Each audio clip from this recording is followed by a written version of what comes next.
اعوذ باللہ من الشیطان اللعین الرجیم بسم اللہ الرحمن الرحیم۔ ایسے ہی افراد جب انسان حضرات اہل بیت کی تعلیمات میں خود کو فنا کر دیتا ہے تو ایسا انسان ایک ایسا پاکیزہ انسان بنتا ہے جیسے رہبر معظم انقلاب اسلامیہ ایران تھے۔ اس قدر پاکیزہ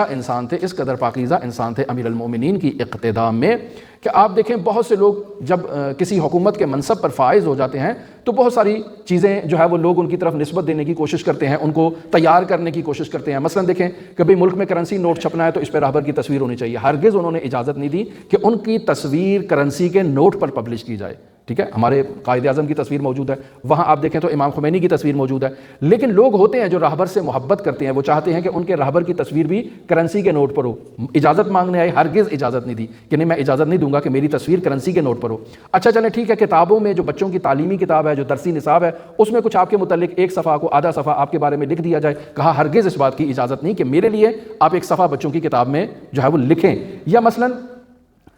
ایسے مشہور افراد کے لیے سڑکیں بنا دی جاتی ہیں اور ان کے نام پر اس کو نسبت دے دی جاتی ہے، مثلا محمد علی جناح روڈ، وہاں ایران میں ایسی سڑکیں ہیں، علامہ اقبال کے نام پر خیابان موجود ہے، گاندھی کے نام پر خیابان موجود ہے، تو رہبر کے نام پر بھی کوئی ایسی سڑک ہونی چاہیے۔ ہرگز اجازت نہیں دی کہ میرے نام پر کوئی سڑک جو ہے وہ بنائی جائے۔ پھر ان کو معلوم ہوا کہ یہ جو ہوائی جہاز میں ایئر ہوسٹر جو اعلان کرتی ہے تو وہ دعا کرواتی ہے رہبر معظم کے لیے، تو کہا نہیں، اس کو اجازت نہیں ہے، منع کر دو، آج کے بعد کوئی بھی جہاز میں کسی بھی جگہ پر میرے لیے میرا نام لے کر دعا نہ کروائیں اس انداز میں، یعنی مجھے پسند نہیں ہے ان چیزوں کی طرف۔ ایسا انسان در حقیقت امیر المومنین علی ابن ابی طالب کی تعلیمات و سیرت پر عمل پیرا ہونے والا انسان ہے کہ خود کو فنا۔ ابھی دیکھیں رہبر معظم کی شہادت ہو گئی، بہت عالی شان جگہ پر تدفین کا انتخاب ہو سکتا ہے، یعنی جو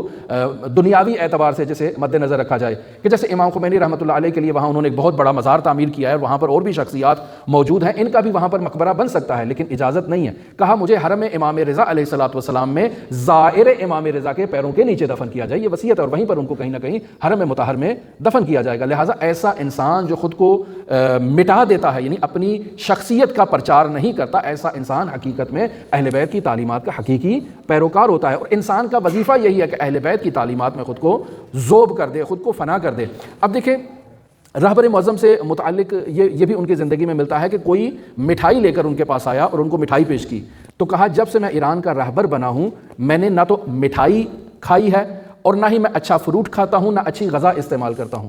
یعنی یہ میں چیزیں استعمال نہیں کرتا ہوں، کیوں؟ چونکہ عام لوگ ان چیزوں کو استعمال نہیں کر سکتے۔ امیر المومنین علی ابن ابی طالب کی سیرت میں بھی یہی چیز معلوم ہوتی ہے، وہ سخت ترین غذا، وہ قلیل ترین غذا امیر المومنین استعمال کرتے تھے جو عام طور پر معاشرے میں لوگ استعمال نہیں کیا کرتے تھے۔ کہا اس کی وجہ کیا ہے؟ کہا اس کی وجہ یہ ہے کہ معاشرے میں یہ جو لوگ کمزور طبقات معاشرے میں موجود ہیں، یہ جب اپنی زندگی میں مشکلات کی طرف توجہ کریں گے تو کہیں گے کہ الحمدللہ میری زندگی میں مشکل تو ہے لیکن کم از کم علی ابن ابی طالب سے اچھی زندگی گزار رہا ہوں۔ یعنی وہ کمزور ترین انسان بھی امیر المومنین علی ابن ابی طالب سے ایک اچھی زندگی بسر کرنے والا انسان ہو، اور امیر المومنین اس سے نیچے ہوں، تاکہ معاشرے میں لوگوں کے ذہنوں میں یہ توقعات نہ آئیں، یہ چیزیں ان کے ذہنوں میں نہ آئیں کہ حکمران طبقہ ہم سے اعلیٰ زندگی بسر کر رہا ہے، بہترین زندگی بسر کر رہا ہے،